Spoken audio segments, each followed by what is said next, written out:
l'adjudant-chef Laurence, je suis chancelier au 13e bataillon de chasseurs alpins et je m'occupe des suivis de carrière de tous les militaires du bataillon. Donc je suis le sergent-chef Thierry. Je travaille actuellement à l'état-major de la 27e BIM à Vars, où je travaille pour soutenir les différents bataillons justement au sein de la brigade. Oui, on était tous les deux militaires. Tous les deux militaires. Voilà, on s'est rencontrés pour la première fois en 2009. Et puis ensuite, on s'est rapprochés un peu plus l'un de l'autre en 2010. Donc c'était quand on était tous les deux état-major à Vars.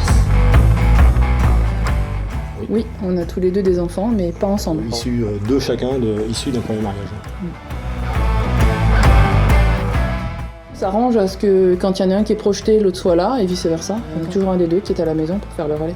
Parce que la famille est à l'autre bout de la France. Il y en a beaucoup qui me disent « Je sais pas comment tu fais, avec une bonne organisation, tout se fait ». Mais rien d'insurmontable, il suffit juste de l'organisation. Et puis dans chaque couple, il y a des contraintes. Après, peu importe, on a tous des contraintes différentes. Mais bon, on y fait face comme chaque couple. On cumule en fait l'absentéisme par rapport à un couple, entre guillemets, entre un seul parent qui est militaire et un parent qui est dans le travail civil. Donc du coup, c'est vrai que là, pour le coup, pour les enfants, ils s'aperçoivent un petit peu plus des contraintes. On reste toujours en contact maintenant en opération quand il part ou quand je pars. Sur toutes nos dernières missions, régulièrement, maintenant, on arrive à communiquer via tous les réseaux. C'est vrai que ça permet de ne pas avoir de rupture franche, notamment visuelle en fait.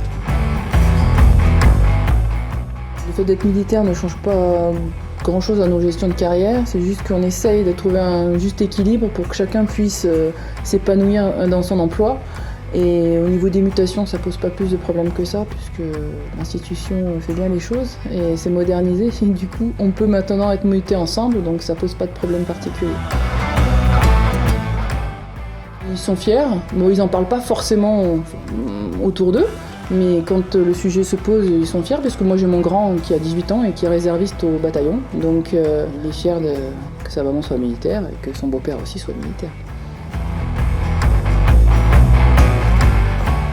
En termes de stabilité de couple, effectivement, ça amène beaucoup plus de discussions, beaucoup plus de complicité, d'échanges, et notamment avec les enfants aussi. Puis on arrive peut-être à faire passer plus de messages vis-à-vis des enfants en communiquant, vu qu'on est complices entre nous et qu'on connaît les contraintes de l'un et de l'autre. Donc pour les faire passer au niveau des enfants, ça se fait beaucoup plus naturellement. Puis c'est plus facile à l'expliquer surtout.